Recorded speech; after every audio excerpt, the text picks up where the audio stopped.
And they got really quiet. We were like, stage fright.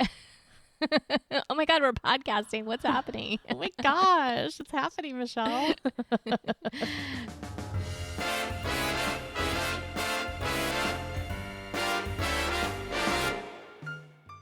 Hello, Megan. Hello, Michelle. Welcome to the Spicy Brain podcast, where we are navigating neurodiversity with curiosity, joy, and Radical acceptance. High kick. welcome if you're new. We're so happy you're joining us. And if you're returning, we love you guys so much. We have the best Spicy Brain community. I don't know. We need like a name for them or something. They're the best. I know. Spicy Brainers? That doesn't sound right. I think the community tends to make their own name. They're like, yeah, we're the this. So okay, so we're not allowed to. Okay, but we'll thank just call you. you the SBers for now. Wait, no, the Spiciers. Who knows? We'll call you the Chilies. The Chilies. The Chilies. The Corianders. I love it. No. Oh, that's so funny. Okay, so usually, just so if you're new to us, we usually are coming up with some sort of story, or we're following a book. We're diving into a book, and then we're kind of digging into that brain of Megan's or mine. Mine more so nowadays than we were at the beginning, because I've realized I have my own version of spicy. That's right. And then if you're new to us, we're sisters. Yeah. And we grew up together. Not too far from the tree or something. Like there's two apples hanging out. One's closer to this. I don't know. One's anyway. red, one's green. We're like, oh, okay. Sounds good. Who's the red one? Who's the green one? Sorry, I just went a total ADHD tangent. So we know which one of us has the ADHD spicy. That's Meg. Mine is a little combos of things, I think, but definitely. She's got a butler. She's got executive function, and so she's able to do stuff. It's so annoying for her. I know. And then we try to come up with strategies. Now, we are not professionals, so we don't always have a strategy. Yeah. In fact, many times we don't, much to the chagrin of some of our followers. Like, you had no strategy this time. And I was like, yeah, you're right. We did not. I'm so sorry. But right now we're doing this book called Your Brain Is Not Broken by Tamara Rosier, PhD. Yeah. And I love last one. You said that this book is something. You said it was like. It's meaty, but mighty. Meaty but mighty. Yeah. So although my tangent brain of like when I think the word meaty, I go the wrong direction. I just go way into the pit of come back to us, Megan. Come on back. It's meaty but mighty. Meaty but mighty. We're mighty but meaty. Yeah, I think it is really. And the chapter we're on, at least in my audiobook, there's 13 or 14 chapters, and we're on chapter 11. Yeah. And this one's all about kind of boundaries. So we had been talking the last couple of weeks about the emotional health ladder.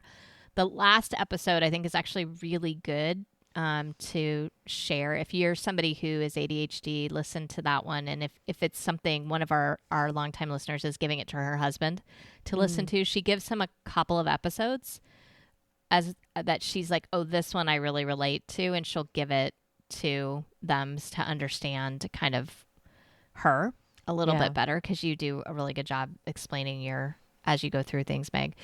But I did think that last week I think I messaged you. I was like, that week's power, that was pretty powerful. Like, I think we got to remember this one, because that's like that one kind of made sense. Yeah. Do you remember the episode number? And I believe it's episode 77.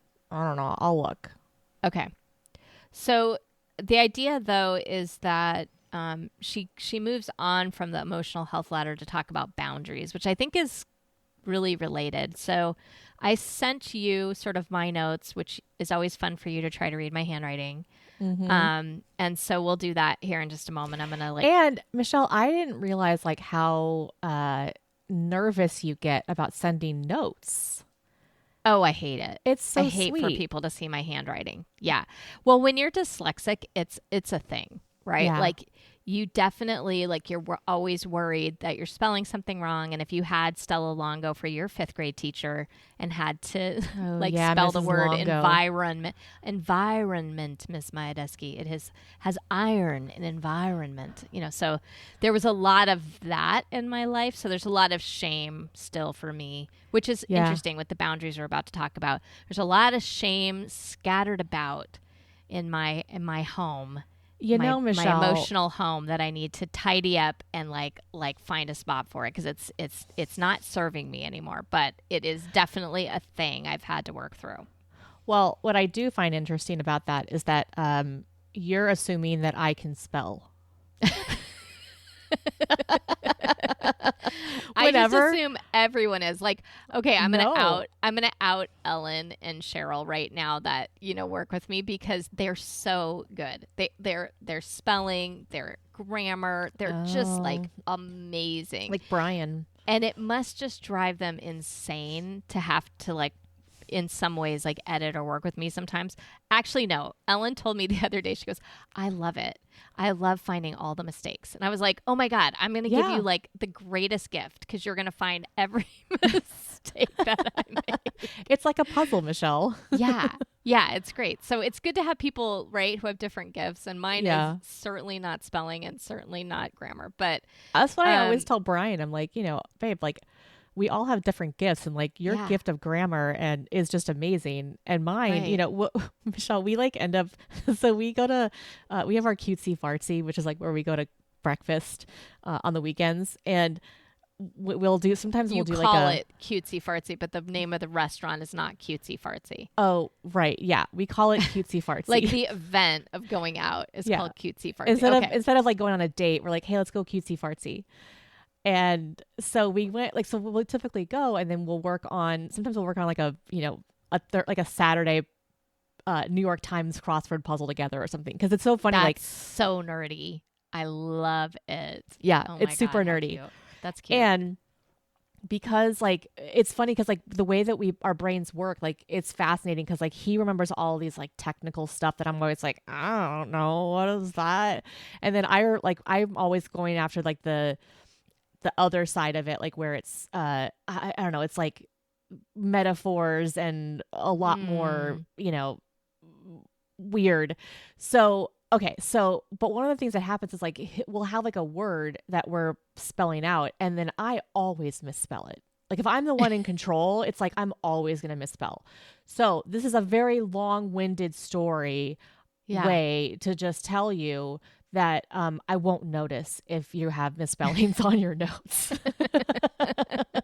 I'll be like, that's how you spell it, right? I just won't send it to Brian and have it redlined, right? Like that's probably... just don't have it redlined. Like I won't redline because I'm like, I'm like just barely keeping up for myself. I'm like, that's why I love Word. Like whenever I send stuff to Ellen or Cheryl, like at work, I'll be like, here you go. And then it comes back and I'm like, wow, I'm a genius. Like I sound so good, but they don't tell me all the places they corrected it. They just do it, and it's because you are a genius, Michelle.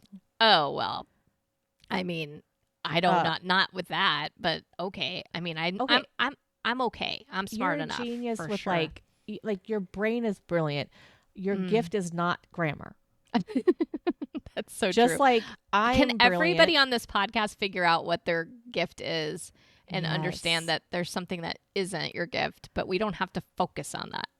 Yeah. Like, so what is your gift? Like, tell us what your gift is. Cause like, like, I mean, Brian's gift is grammar. I mean, he's just like, he could be a copy editor if there wasn't ChatGPT anymore, or like Grammarly or something. Yeah. But yeah, he's phenomenal at that kind of stuff. Like, what is my gift? There's so many. It's hard to like just pick one. Oh, there's so many of I my think gifts. Here's something I really do think is your gift. Yes. I think you are a visionary and you see things and understand what something can be before other people can.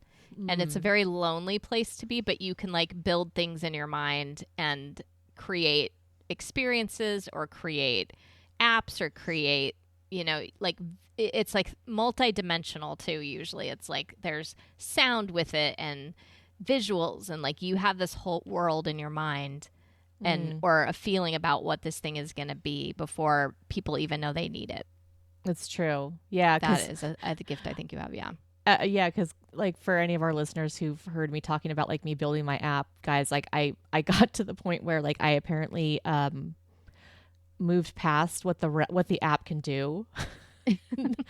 Like I apparently asked for too many things. They're like, so what you're asking this is for like an is... AI that helps build apps, right? And you Yeah. like push the AI beyond the AI. Yeah, and like my Kayla's just like, this is not what normally happens in like with Replit users. Like it just doesn't happen. Like they're usually just doing X, Y, and Z. And I was like, is this true? Or are you just...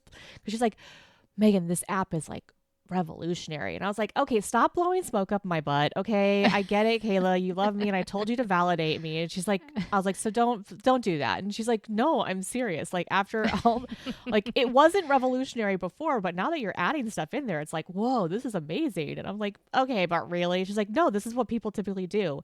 And so then finally, like, yeah, I had it do an audit of my app and it was like, yeah, we can't handle what you do, what you're wanting to do. Yeah, I would agree. Can I just quickly say, like, I think your gift is to like take things, like you're able to process stuff so well. Like you can take really complex topics and systems, and then like you're able to like boil them down and break them down into something that's very user friendly. And then you're able to translate that information as a way to like teach others. And like you just streamline it so beautifully. Like that's such a cool gift to have. I'm jealous. Thank you. I like that. That's like good to give ourselves like little stars, little like, moments to appreciate what we do well. Because I think that is something that actually this boundaries chapter talks about. So I want you to see if you can read out what she says, because I kind of scripted this chapter a bit, what she says boundaries are. Boundaries are rules that we set for ourselves based on one's values and priorities.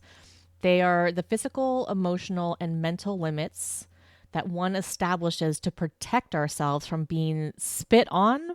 Yeah, she did say or that. I'll being tell why. manipulated, used, or violated by others.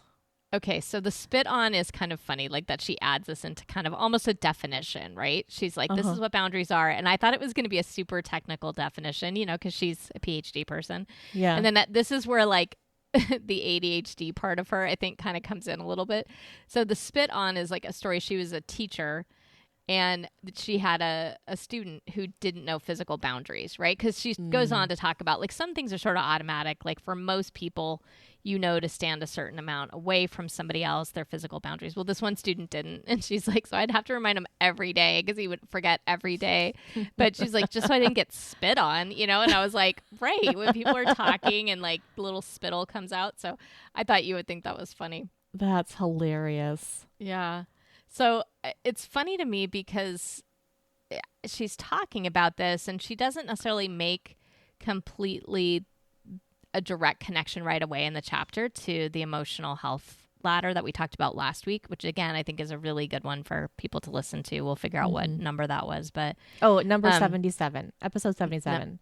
Episode 77. A wild 24 hours. It was a wild 24 hours for you and definitely worth listening to. But she says setting boundaries is sort of essential to emotional health. So I think that's where that connection comes in. That if we don't know what our limits are, then we can't enforce them. And I was thinking, she said it's really hard, especially for people with ADHD. They struggle with boundaries. And I loved her too, because she was like, and I didn't learn good boundaries also from my parents because their ADHD went undiagnosed. And I was like, that checks 100%, right? So it's like they didn't have healthy boundaries for themselves. So then that's where you learn it also. So it's like, I was thinking, we're going to go on to kind of parenting eventually. Yeah. Like we've got a book around parenting and ADHD we'll be starting on in the next couple months. And I was thinking like this idea of parenting ourselves, you had talked about, and this idea that if you didn't have that as an example and your ADHD, Mm-hmm. And it's likely your parents had it if you have it, because there's such a biological connection with it that it makes more sense to me. Or they were raised by ADHDers Themselves. right? So like even if they aren't ADHD, they were raised. And so yeah, guys, in a couple of months, like even if you don't have kids, because you know that's totally normal and okay. I think that like talking about parenting is really good for like parenting our inner child and being able to like be the parent that like we probably didn't have, and not because of their lack of anything. It's just lack of knowledge. Like it's not there's because of so them. much we've learned about in the last 30 years around this. It's crazy. So, I'm in my 50s. So, of course, like how could we expect people to really understand this? Yeah. So I think it's going to be really fascinating to talk about parenting, because like I think it's such an important thing where we can like help actual parents who are listening, because we have some parents who are listening of ADHD kids, but also like just for ourselves, because I think if we can start being the parent that we didn't have, that's why I think where boundaries get set. Like you can say, okay, these are the boundaries I have, and it really starts to heal our inner child. Little Rosie gets healed. Little Michelle gets healed. Rosie. Yeah. And it's interesting. So she kind of uses, and I thought we could kind of go to this house yard fence analogy. So she's like, basically your house is your internal self. If you think of this analogy, right? And it's like no one's allowed in unless you give them permission. So the house is you. It's your identity. It's your intimate space. And no friends or family or anything gets in. The yard is more like your friends and family are allowed in there, but they might not be allowed in the house. Okay. And then the fence is like, heck no, all that stuff needs to stay out of my space. Right. Like I don't need any of that. And the house is like, there's just one room and it's for you. Right. It's like your room. It's your space. It's your identity. It's your whatever. You could make other rooms, but. Is this, so like you're saying like you go into your house and the house is one giant room? She kind of alludes to that. And I am interested to know what you think of this. So when I did my EMDR work for it was like a year and a half, and I would go and you had to think about things that were negative self-beliefs and then try to figure out kind of how to make them positive in your mind. And you go through this thing and it's like a right, left kind of a thing. And I'm not saying people have to do this, right? So this is not everyone has to do EMDR, because I know for some people it's not a good strategy for them at all. But for me, I had been to therapy for 20 years, right? And I had talked all about the family and all about how all the things and all the friends and all the this and that. And what was interesting to me is this chapter really hit me, because what I ended up doing over the course of a year and a half was building my house mentally. So remember I was telling you I wanted my bedroom to be like a grown-up Punky Brewster? Yeah. And Punky Brewster, for those of you who don't know, was like a show way, way back in the 80s. I don't know. Look it up if you want. But she had this like cool, colorful room. And it just seemed so pleasant to me. Everything about it I loved. And it was probably like color therapy, really, is kind of what it was, right? But it was so cute. And I was like, but I want an adult version. I don't want, and I know we were talking about this the other day. It was like yours was a grown-up, or a Lisa Frank. Who had gone to therapy.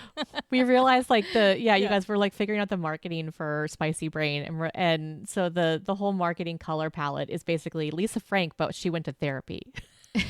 And Lisa Frank, if you don't know, if you're younger, like you look up her too, because she's all these, I think it's still a brand, but like these beautiful stickers that had like just blasts of color, like just tons of color in them. They during were really fun. At a time that was like a sea of beige, so it was just like everything was like peach. Everything was rainbow.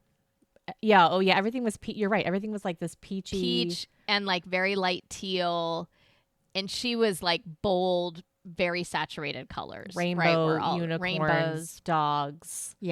So and fun. then she had all these like kits where you could like get stationery with like the pencils and a pen and like an eraser and stickers. And my favorite was like the little stencils. I loved stencils. Don't ask me why, but I just enjoyed. Oh, because I probably couldn't draw, and I was like, this is so fun. I can draw something. It's easy. Trace it. Yeah. Now I can trace it. Yeah. And so anyway, going through or not PHP, but through EMDR, I was like, I didn't mean to, and I didn't set out to. That was what was interesting about it. But it ended up being this place where like I created a little porch where I could like mentally put certain events, people, emotion, things that were happening. Like I could in real time put somebody out on the porch. Interesting. Like, yeah, like I wanted them to have shade because it's sunny. It's Arizona. It's hot a lot. You know, I don't want them to be uncomfortable, but I just don't want them in my house. And so it was really interesting, this like visual of having visuals that I could use and words I could use to say that this didn't feel comfortable to me, or I didn't want this anymore, and this person needs to go out. And then this is funnier. Then I didn't really make a backyard. Okay, because that would have been cool, and there should have been a fence. But my fence actually is a black hole. Okay. Because I'm so nerdy. So, like, if there's something that is just like, no, that needs to go out with the trash. That is done. Like, I'm not focusing on that. That is not mine to hold. It has to go really, really away. Because black holes, like, you go in and you don't come out, right? Yeah. So it's not even a fence. Like nobody can like jump over that. It's a black hole. And so like I have this visualization of like certain things that happen sometimes at work or something. And I'll just be sitting there and I'll be upset. And then I just visualize that moment or that, you know, interaction or whatever, just like going into the black hole. And then I just get this stupid grin on my face. And now anyone who listens at work will know. But, well, they don't know what the grin is yet because like you might have multiple grins. So I might, yeah, I totally. But yeah, you guys, if she's like sitting in a meeting with you, and then she just has this like shit-eating grin on her face, like while someone stupid is saying something, then like you'll know exactly what she's doing. Oh my gosh! And if that happens, please like let me know because I just love you the want idea. the 411 on it. I want the sure. tea. Yeah, it's like who was it? What was going on? Like tell me. So my house has a space that's got like a papasan, which is like a tiny, you know, little like chair that you like curl up in, right? That was always my favorite chair in the 90s for some reason. Yeah. And so that's like where I go if I need to kind of like just kind of like take care of myself, right? Yeah. And then I have like little spots all around this room, but it's a little house. And so there's things for, you know, I also have like a tantrum corner. Like I totally do. I have like a little corner for like my tantrums. So I was like, well, amazing. I want to be safe, but it needs to like, I need to be, you know, I need to have a place to have my like out, you know, my emotions. And it was such a useful tool to me now. And so I wanted to talk about it a little bit because it's different, I think, than ADHD. But I think the concept is the same of like not having boundaries around your emotions and why it's so important to figure out if it's PTSD before it's ADHD, right? Yes. But I don't know. So I just wanted to say, she also says like there's stuff that is in our house that is sort of messy or traumatic or injuries or painful or whatever. Mm-hmm. And she's like, that's okay for that stuff to just kind of be put away. Like maybe you have a closet in your house. It's okay to have it there for a while until you're in a safe place to deal with it. Like, and she's like, it's your house, so you can attend to that stuff when you're ready. Like nobody can force you to attend to the things, right? Or should try to force you to. So anyway, I thought it was interesting. And I was wondering what your thoughts are around this house analogy. Could you buy into it? Yeah, I can buy into it. Oh, what I'm finding fascinating is, so you're an auditory learner. Yeah. And you do everything via sound. And so it sounds like this is the thing that's kind of tapping into another element that like maybe you don't use as often. The visual, like, for sure. Yeah, because like I'm thinking about this and I'm like, gosh, that's what I do on a regular basis. Like I'm constantly visualizing stuff. And what I realized is like when I was creating my own boundaries, like I didn't use visuals to create my own boundaries. I had to use verbals to create my own boundaries. And I had to like use my voice. And so it's just, I find it fascinating. Like I wonder if that might also be why like EMDR didn't work for me because like I'm not an auditory learner. And so I don't like, I'm constantly visualizing. So like when it was like, when I was being kind of forced to visualize it, like I ended up manipulating my visuals in a way that I wasn't particularly confident with. I didn't like, cause you know how I mean, I hope Yeah. I'm not overstepping, but like you've said in the past, like when you did your 20 years of talk therapy, you're smarter than most of the therapists or all the therapists. And so like because you're auditorily gifted, it's like you had to bypass that auditoriness. That's sort of like what I took from it. Like you had to bypass the auditory in order to get to something that wasn't in your wheelhouse. And then you Well, couldn't, I had to get past the idea that this had anything to do with something I was going to be able to intellectualize for me. yes. Like this was not something that what I had to go through and deal with, and really it like rewired my brain in a good way, I think, mostly, right? Like it gave me the sense of self that I really didn't have before, but that wasn't an intellectual experience, and it wasn't an intellectual exercise. This is my theory, Michelle, and I don't know if I'm Okay. right, but my Okay. theory is that your intellect comes out when you speak and when you're doing the auditory stuff. And so in order for you to not be intellectual about it, you had like, it almost seems like, and again, I don't know if this is right, but it almost seems like you had to go to a technique that you had nothing, like you really didn't use very often, or you don't use very often. And I intentionally learned nothing about it. Yes. I intentionally did not study it. I intentionally didn't learn anything because I did not want to be trying to do what you're talking about, where you're like having to, you're trying to manipulate it in some way.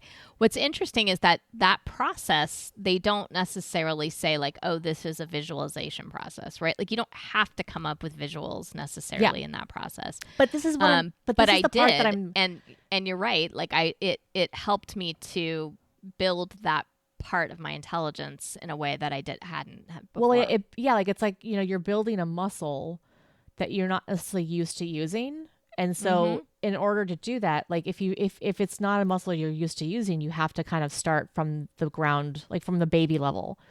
And then it forces you to like actually have to like work through the issue rather than like you don't have any body of experience that's stopping you because you're just sort of at the body of your nature at that point.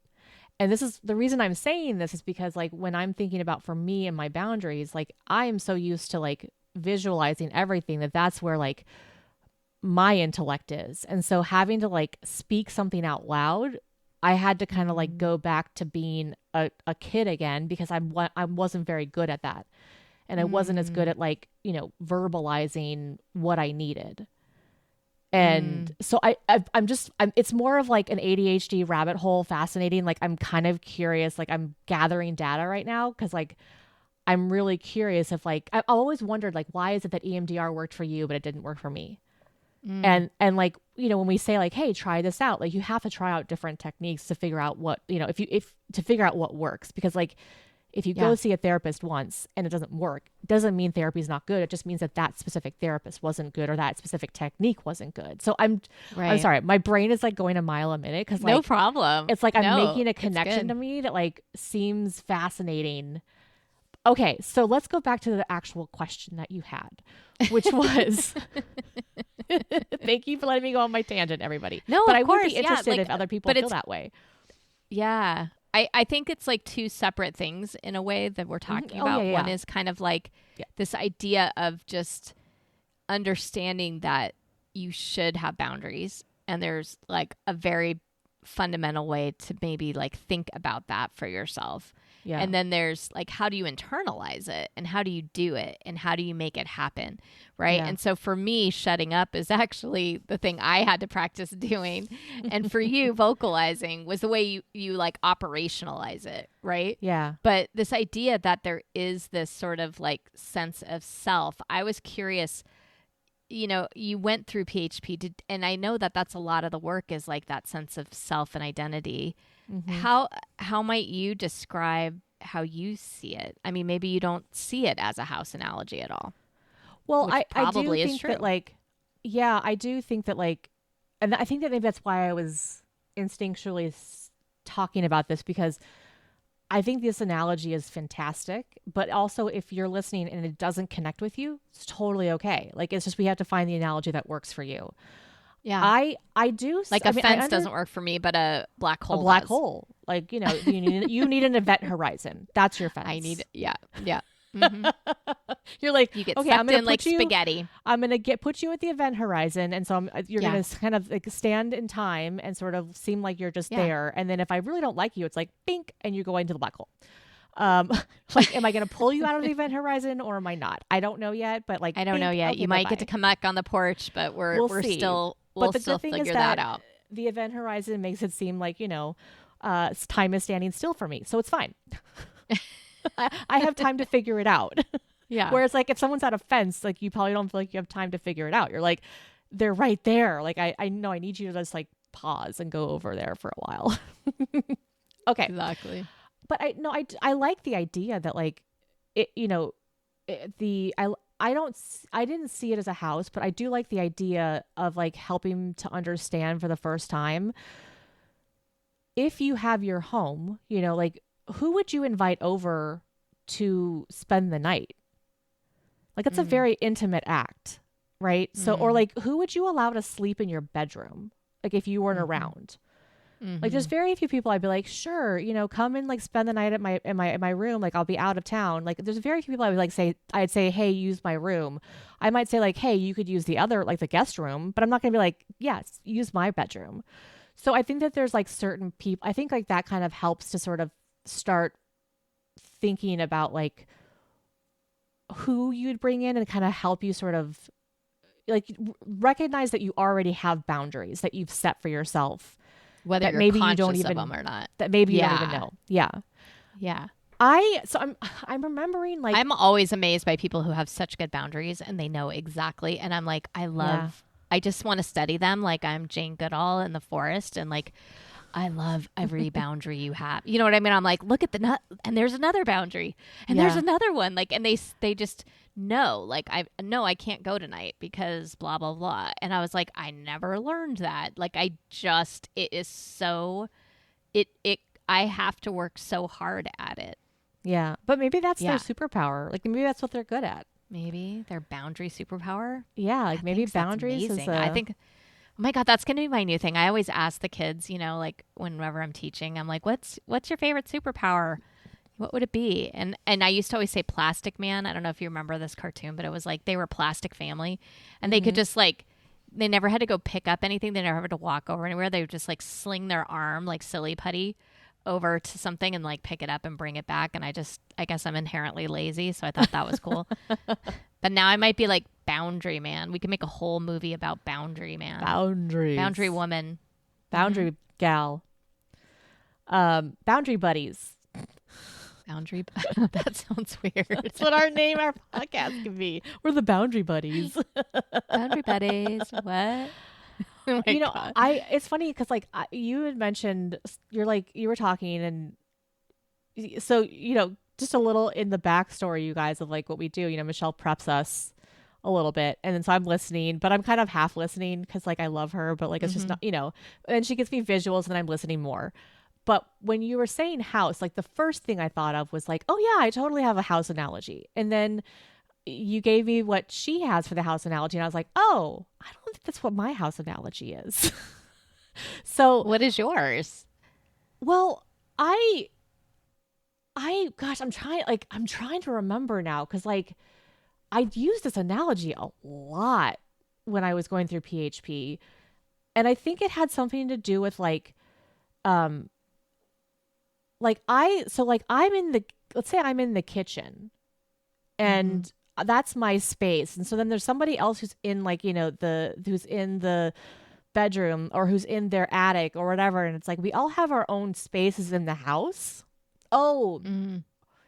This was like I've talked about this as far as like ADHD and like neurodiversity, is that like we're all in the same house of neurodiversity, but like we're all in different rooms That's what it was. So like, some of us might be over in the kitchen doing their own thing, or some of our people are over like in the attic doing the other, or some are, and then like, Right. who are the people on the inside outside? Like, so if you have, with that, now if I take it to that level, I'm like, oh, so there's people at the porch who like are your allies.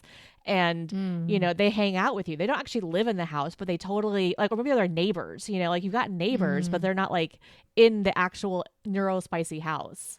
So that's kind of what I think of when I think of a house. But like for me, I guess the question is like, what in your mind, Michelle, like what is the house doing? Like break it down for me again. Cause like I didn't see a house. I saw little Rosie when I was creating boundaries. I think the house analogy is just that you would have this internal mechanism, right? An internal thing that tells you and that you had power in what you were feeling or knowing. Like, meaning I like this is not okay or this is okay. And I have control whether this person stays or goes in my life, right? Or I have control whether this type of activity I'm doing stays or goes in my life. So for example, if something's really, really stressful to you, you can choose, I'm going to continue doing this or not. And, but that I might really pick not to do certain things. Like I think house cleaning was one for you that you just decided that's a boundary. Like she talks about physical boundaries. Like it's a boundary I need to kind of have that is going to be something I'm going to get help with. Cause that's hard. That's very taxing for me on a number of levels. Like we learned over time, like how many different, tiny little steps it is to clean your house. And so that overtaxes your short-term memory. And so because of that, then it causes you to be extremely tired. And so then, and you don't finish it. And that feels frustrating and causes stress levels to increase and blah, blah, right? Like all these things. So you sort of like made a boundary around that, even though I don't know we would have said that word, but you sort of said like, that's like non-negotiable.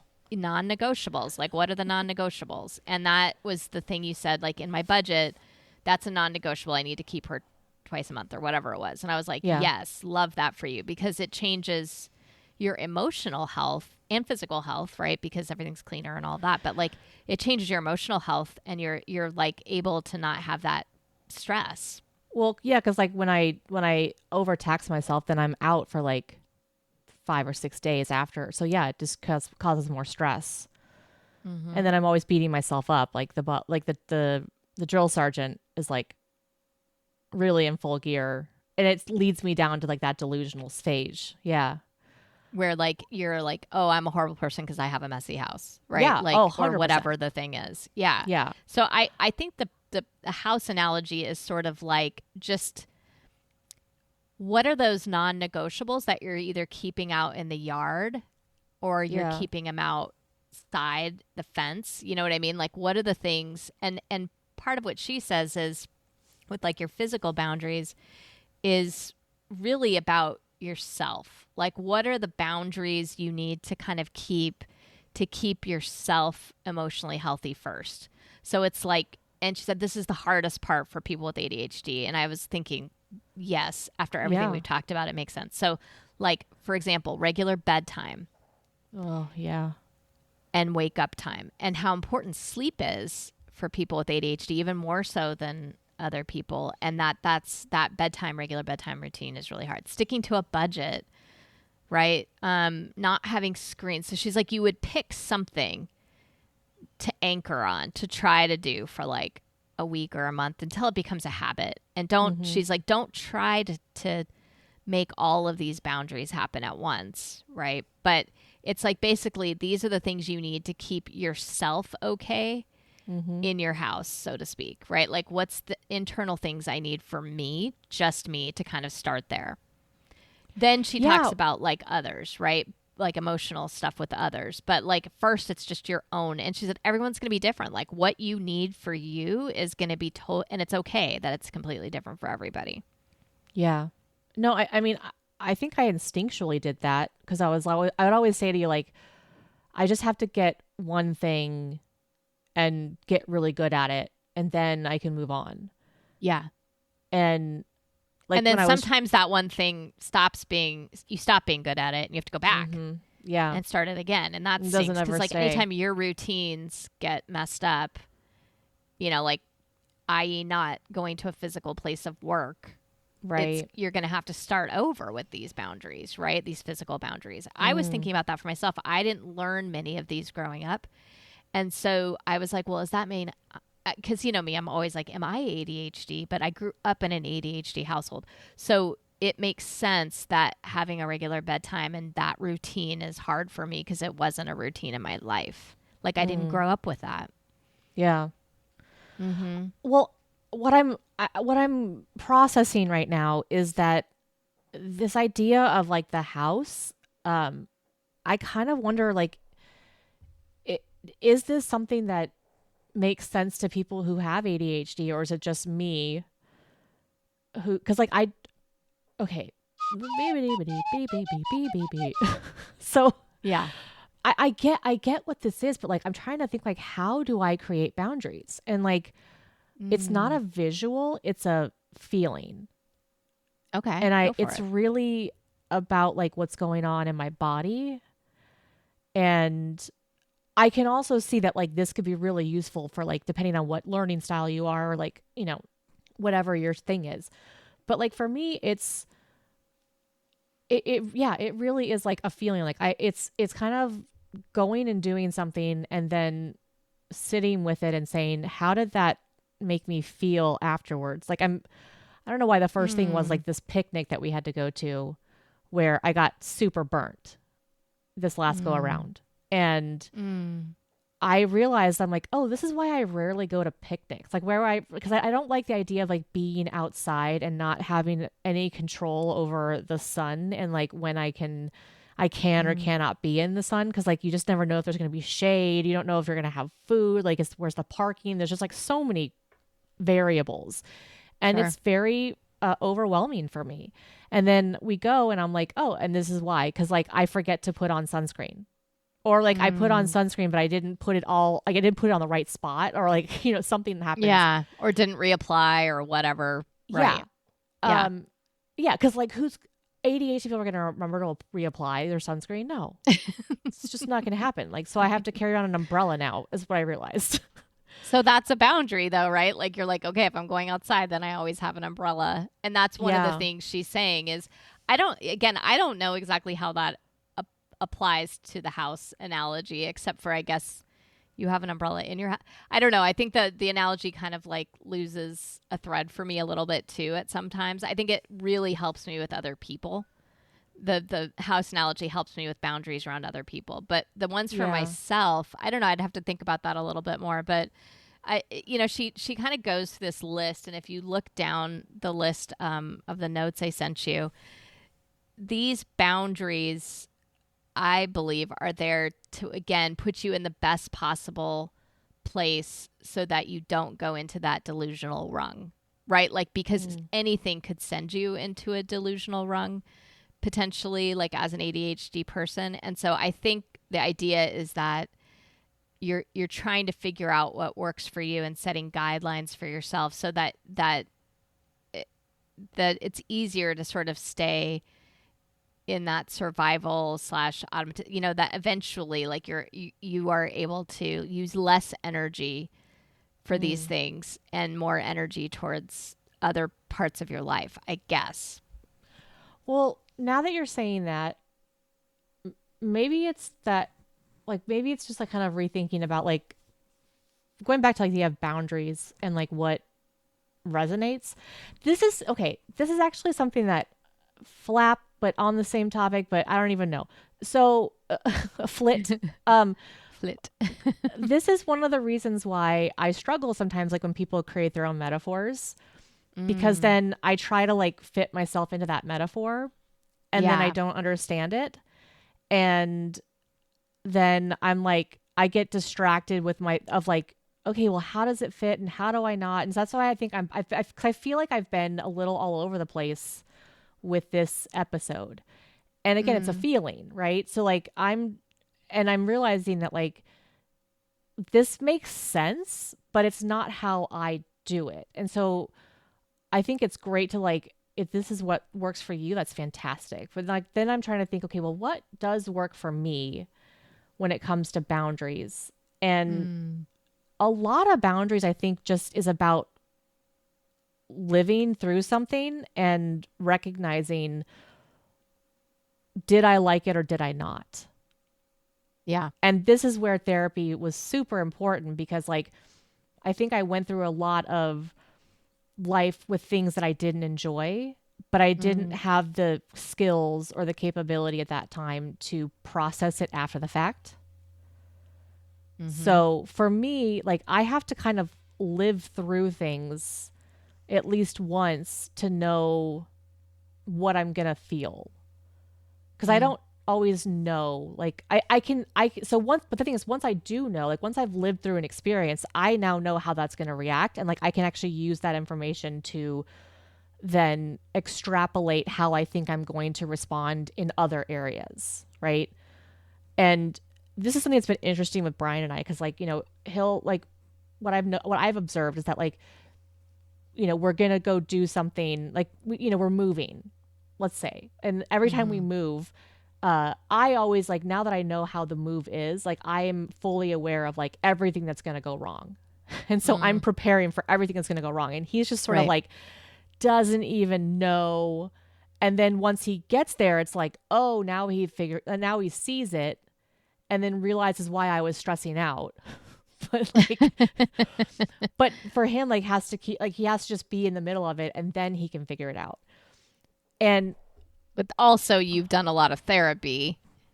Yeah. And right. I mean, to be able to get to the point of like recognizing these things. Because I think this is like her point, is sort of like cataloging these things to some degree of understanding what boundaries you need to help you be more successful during the day. Yeah. And that, again, we could just ignore the house analogy with it. But this idea of like, are there things that you have found with your ADHD that are really important for you physically? Yeah. To make sure that you have boundaries around, to make sure that you're able to be the best version of yourself, or to feel good about yourself, you know, going forward. Yeah. I mean, I think it's data. For me, it's like getting data points. And this is why I'm always saying, like, if something doesn't go the way that you think it should go, it's not that it's a bad thing or a good thing. It's just information about either you're going to change. Like, it's just information. So you've gathered some data and like, okay, now can we make a different decision going forward? And that, I think, is really like, so I know for me, like, as an ADHD person, I try to not book anything before 11 o'clock. Okay. So that's a physical boundary you have, because you just know it's going to be super hard. Historically, things tend to go wrong. But as we learned, you know, was it last week or 2 weeks ago when Sheldon was supposed to come at 1? That was still too early. It still doesn't always help. But you're more likely. Yeah. So you like to base this off probabilities a little bit too. Yeah. Like, I'm more likely, like, if we do it at like 11, anytime after 11, like, you know, the probability of me doing it is like much higher than if it's earlier, which, you guys, so from last week, remember how I messaged Jenza at the end of tell us. I messaged her and I was like, I need a green task. And she's like, absolutely. I am childless this week and we're doing it. So then, you know, we like the way that it worked out, like, we needed to meet on a Friday. The children came back, by the way. Oh, yeah, she just had a week. They were gone. Okay, got it. Yeah, she's they were at grandma's. Oh, cute. Living their best life.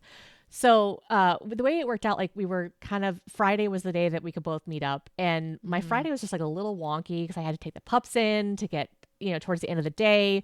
And we wanted to also go to the aquarium potentially. So I was like, okay, well, she's like, why don't we meet for brunch? And I was thinking, okay, well, aquarium opens at 10 and like, you know, so I'm kind of processing. I normally would have been like, yeah, let's meet at 11.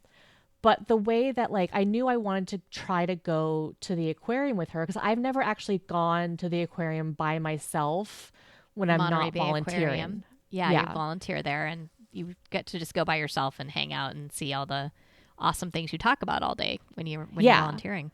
And because I hadn't, like, one of the boundaries, one of the issues I have is that if I don't do something once, like once I do something once, I'm fine. But it's like getting me there that first time is always really hard. So I thought like this is a great opportunity to go with somebody that I trust and I care about and who's like gonna be there for me. Like if I need to leave 30 minutes into the aquarium, she's gonna be like totally understandable. So I made the decision because of my timeline that like, okay, we're gonna have brunch at 9:30. Wow. Which I never do, you guys. No, never. Because 11 is my boundary. Jenza must be very important to you. She is, but she's also very safe. Like she's becoming so much more important to me because she's a very safe person. And like, yeah, it's just an amazing thing to have, like when you have people in your life who understand and like care for you. Because I think that's the boundary that like we've set with each other. And what's beautiful is like, I normally, guys, like the night before, especially if I change my boundary and I'm like, yeah, I can meet at 9:30. I would have been freaking out the night before. Like, you know, I'm getting ready for bed and I'm just like stressing out and I'm like, oh, I got to get up because like I didn't listen to my boundary. I didn't listen to myself.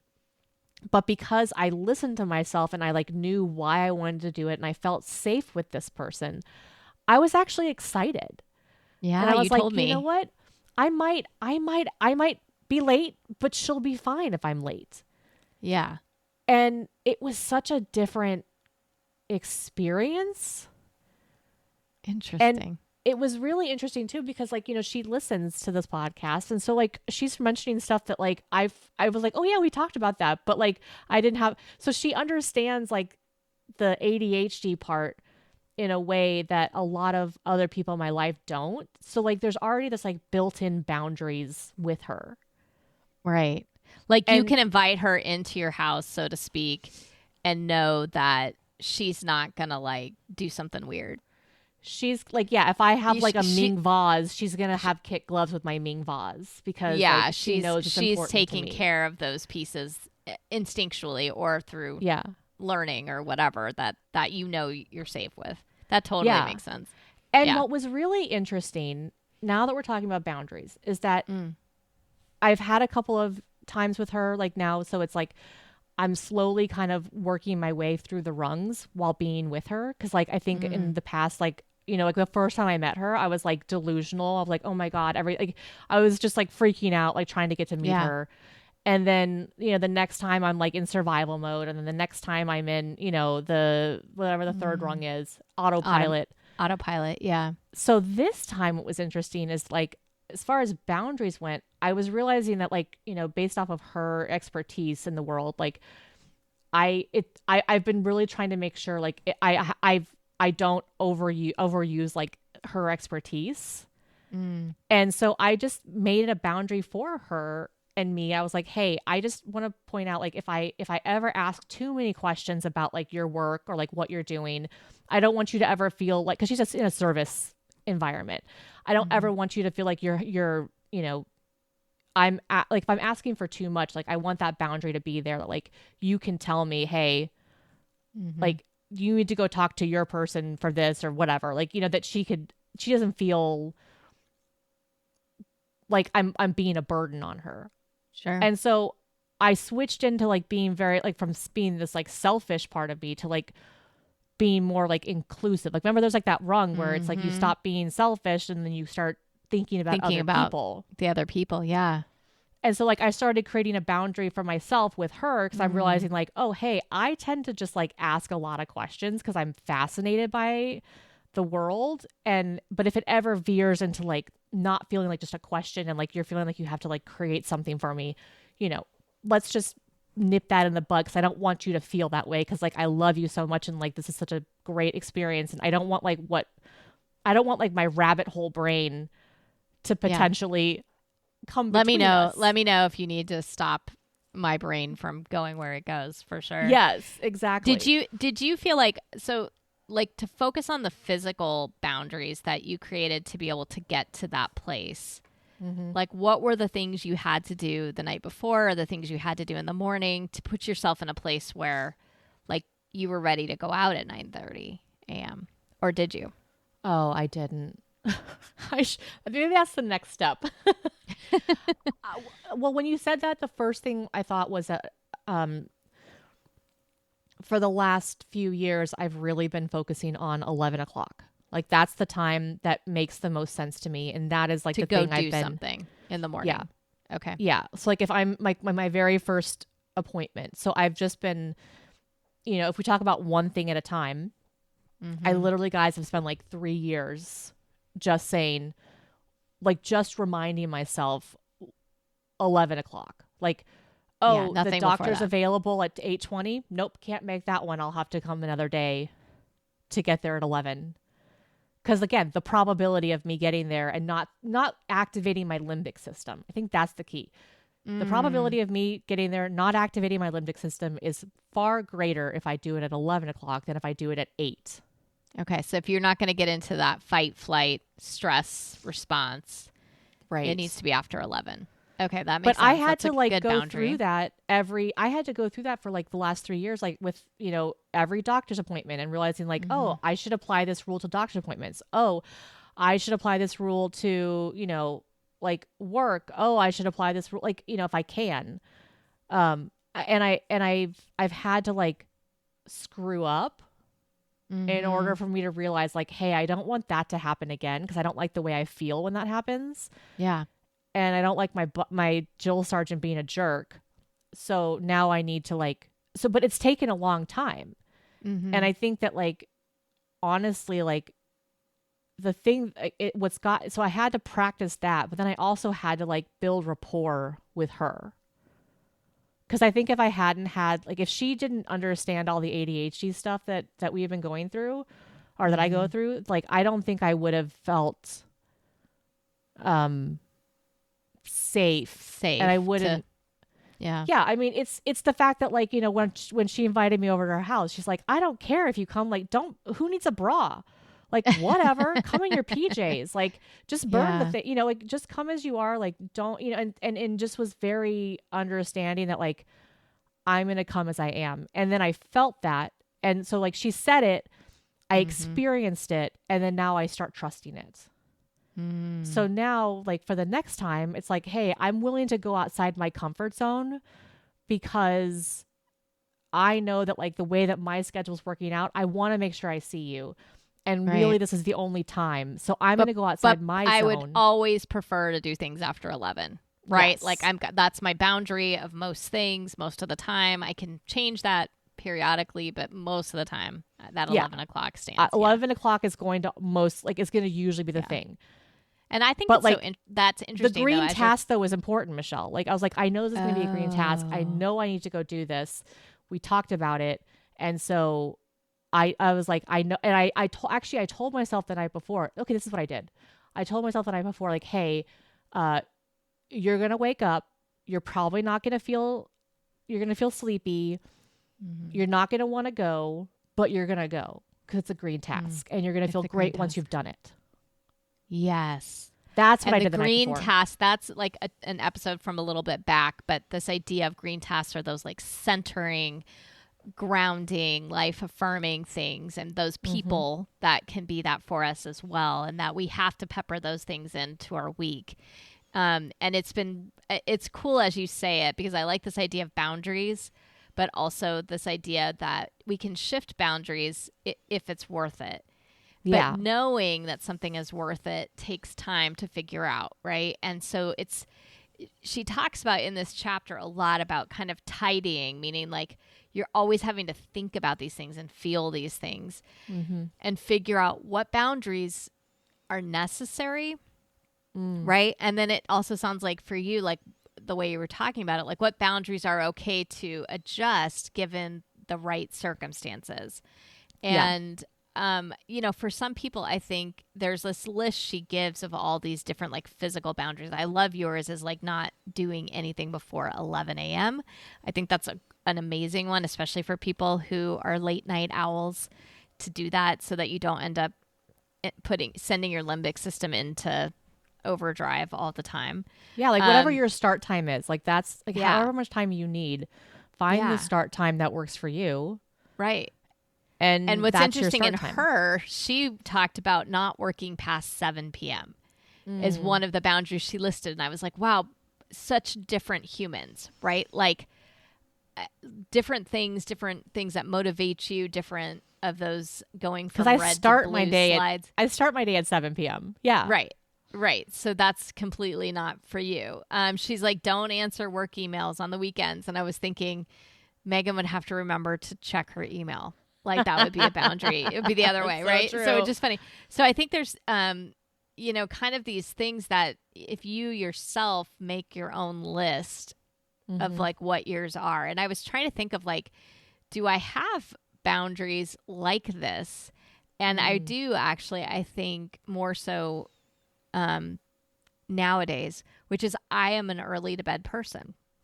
And so anyone who knows me knows like I'm probably not going to answer you on text after about 8 o'clock. And it's not that I won't even see it always, but it's just, I just need to just unplug, so unless it's an emergency or something. But that idea of like, I just get my cup of tea, I go do my little diamond art or something. And when I'm not really, I had my whole situation kind of upend this year for a variety of reasons. And I'm having to I have to go back and relearn this boundary. Yeah. Right. And so it's like sometimes things, you're doing it and it's going great and you're like so proud of yourself that you've got this boundary. And then I did feel that drill sergeant in my head a little bit being like, Michelle, why aren't you doing this? And so I was realizing like it's so important to reset sometimes. Yeah. And maybe a boundary that you had in one season of your life is really important. And then there's another season where that's not as important. But I know for me, as much as 11 a.m. is your boundary, 8 p.m., 8:30 is sort of my boundary. And if I'm going to go outside of that, it's got to be for a really good green task, good time. Yeah. And because that way why you're doing it. Yeah. And I know that's going to affect me the next day. Right. And I think as I get older, it's just affects me more. But also with the thing of tidying, this is why it's so important for you to work on the therapy part first, because like there's no way you're going to be able to tidy and be aware if you are like if you're in trauma mode, because like your whole thing of like being in trauma mode is that you're avoiding. So there's no way you can actually move through this. You can't even like get to the house boundaries yet unless you've actually just like at least started to process where you're currently at. Because I think awareness of where you are. Mm-hmm. Yeah, because like I think one of the things we talked about was that like this is like a hopeful like you get to this, but like if you're not at the place where you can do this yet, if you're not either in a physically safe place to do it or you're just not in a place where you're ready to, like if you've got that stuff that's in your attic or you're in your garage that you've like locked away and you're like I'm going to deal with that later. Yeah. You can't deal with it. Like I was just talking, like our family therapist was just saying like, Brian being in the military, he can't deal with any of this stuff just yet because like they have like it would actually make him unsafe because he has to like be able to put it aside, compartmentalize it, and then so like you have to be able to do that. And it's okay if you're not there. It's okay if your boundaries get moved around. It's like every day, every moment is an opportunity. And that's what they taught me in PHP. Every moment is a new opportunity to try to set a boundary. And the goal is like, okay, can we not beat yourself up as much? Yeah. Because yes, you didn't set, okay, so you messed, like that one boundary didn't work out. Not you messed up. Like I'm trying to even like change the ways I'm saying it. Right. No, this boundary didn't happen. Yeah. It didn't work or it didn't stick. Yeah.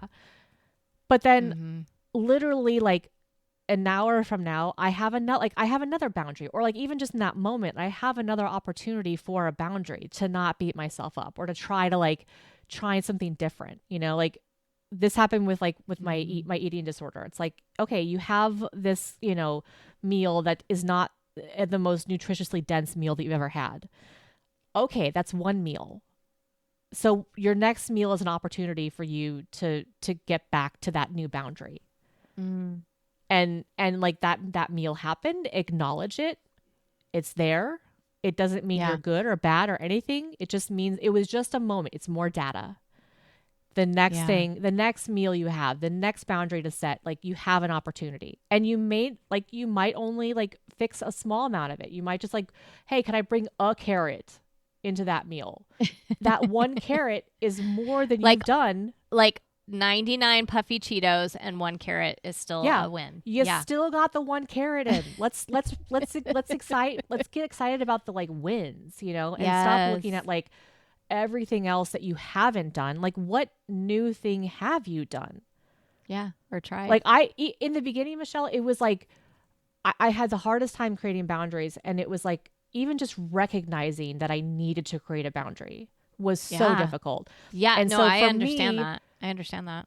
Yeah, and for me, the win was how long did it take for me to realize that I needed a new boundary or I needed to fix that? Because in the past, it was like weeks. Then it turned into like week. Then it turned into like 3 days. Then it turned into like 1 day. And so I could be like, you know what? Okay, that sucked. But like, oh, I figured it out like the next day, which is pretty freaking cool. Okay, so then that sucked too. But you know what? I figured it out 5 hours after I did it. Okay, well, this other thing sucked. But you know what? I figured it out pretty dang quickly. Yeah. And then it like just finding those small wins. That's like the key. What are the small wins we can find?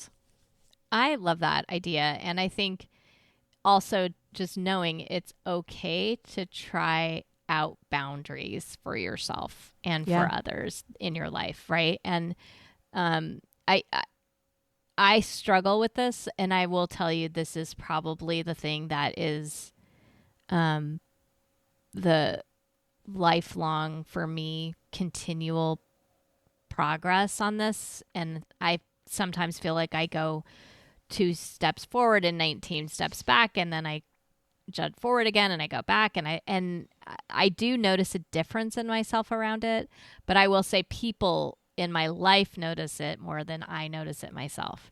And so sometimes I think it's fun. It's interesting, especially with like, if you know people for a long time or they've been in your life for a while and they're like, oh my gosh, you're completely different now.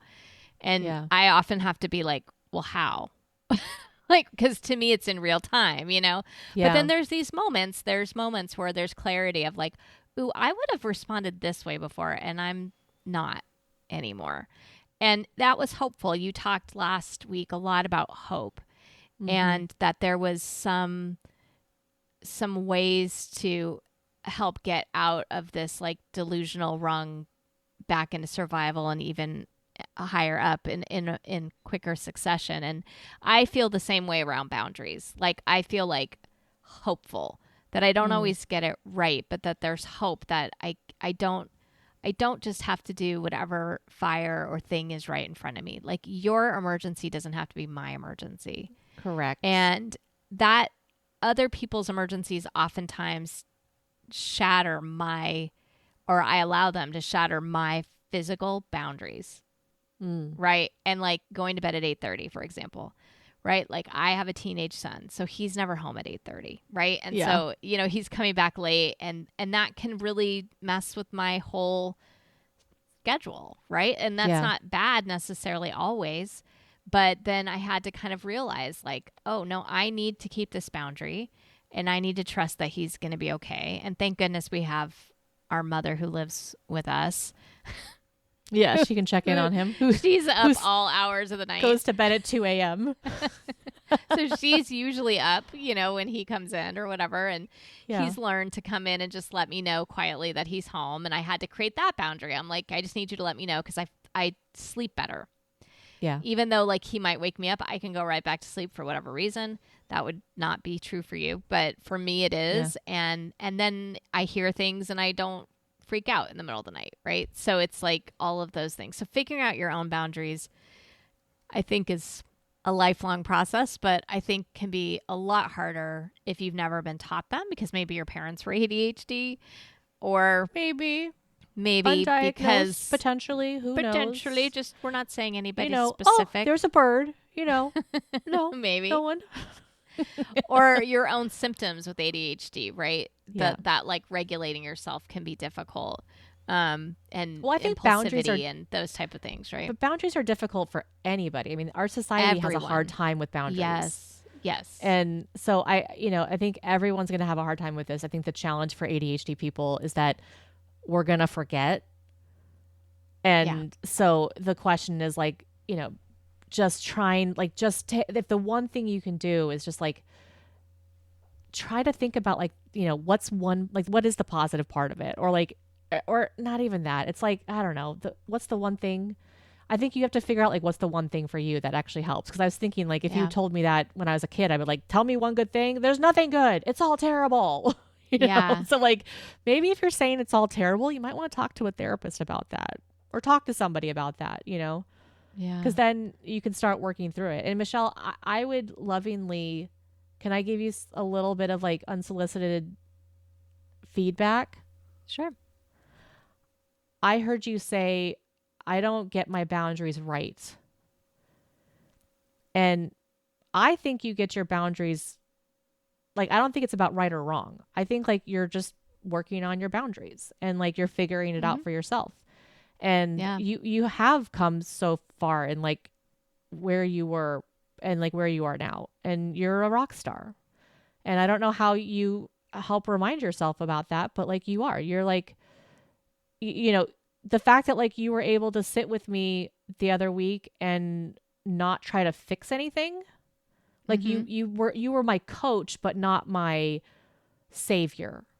That's a huge shift. Like we talk about like the drama triangle, and like this drama triangle is what keeps us, is like what we learned in PHP. This drama triangle is like these roles that we have as a family, and when you're in the trauma and the drama of everything, you fall into the category of like savior or victim, or there's like one other one.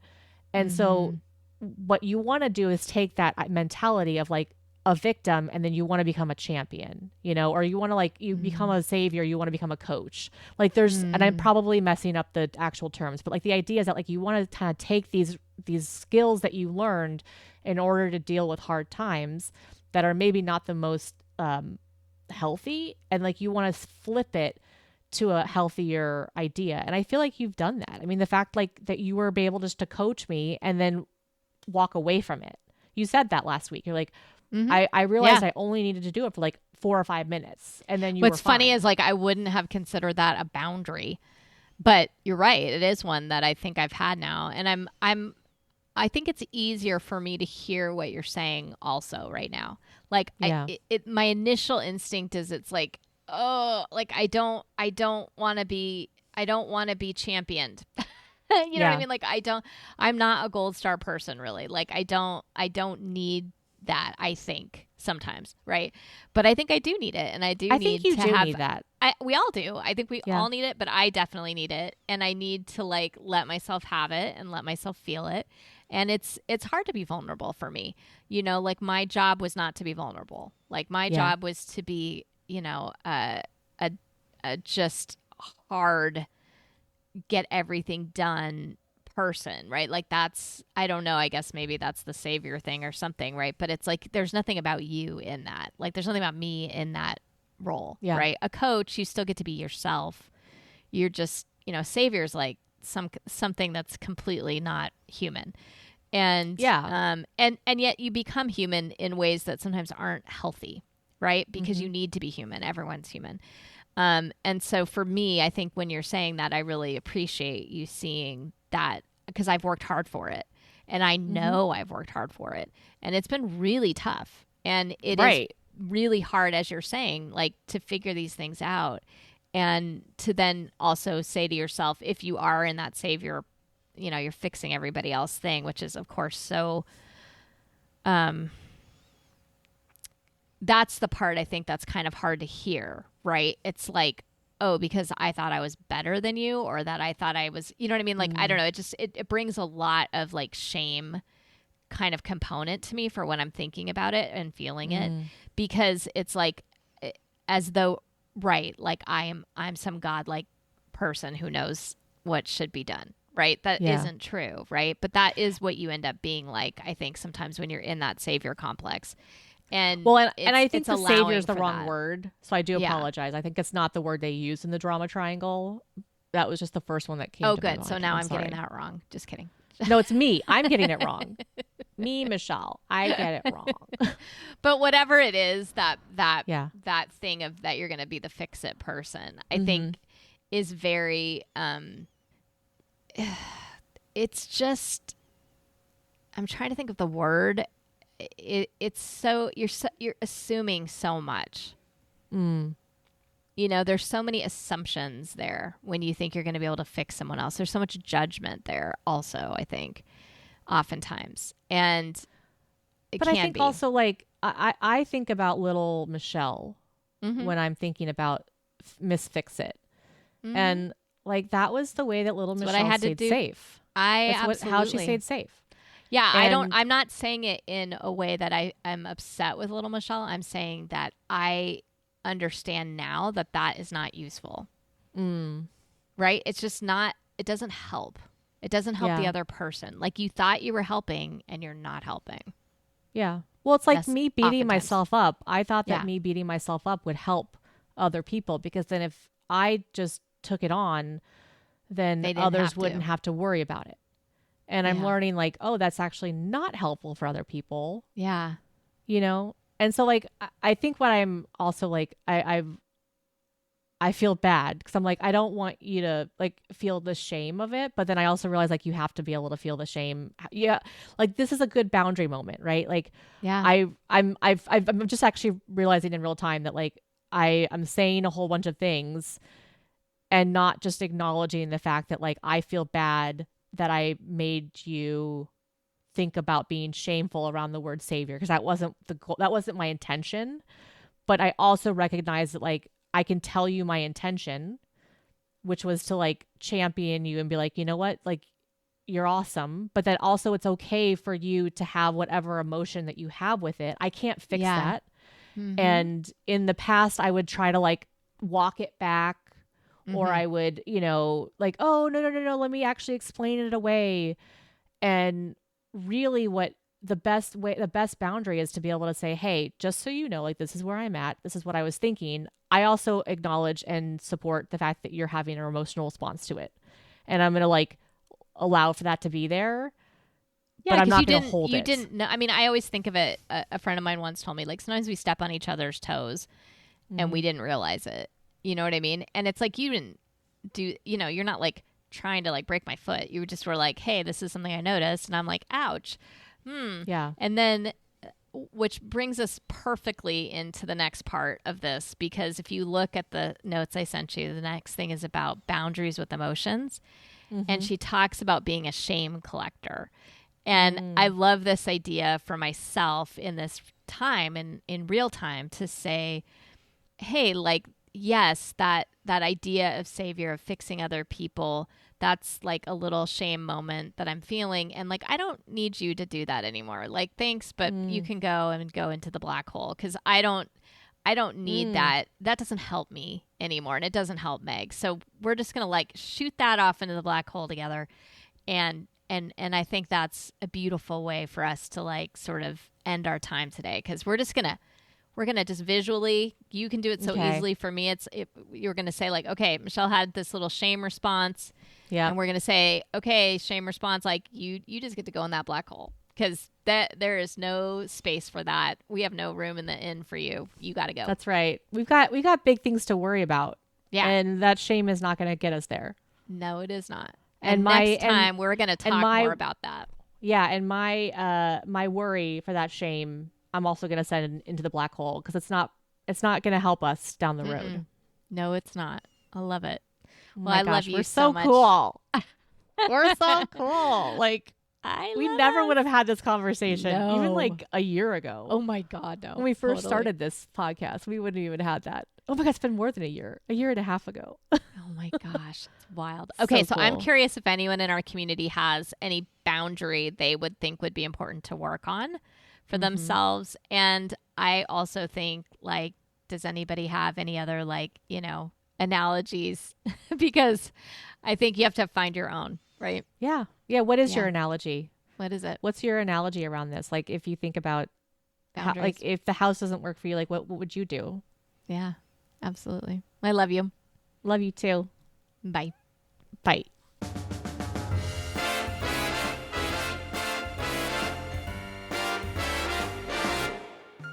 Thanks for listening to the Spicy Brain Podcast. This week, we cracked open the concept of boundaries through the lens of your brain is not broken and started exploring how we set them up like rooms in a house. Where do we let people in? Where do we close the door? Where's the do not disturb sign? But next week, we're staying with the house metaphor and digging in emotional boundaries, aka where we store our emotional baggage, who gets to access it, and how to protect our peace without shutting everybody out. So make sure to follow or subscribe on your favorite podcast app so you don't miss it. But until then, here's to a great end of the week, and remember to stay curious. And joyful. Radical acceptance. High kick. High kick. High kick.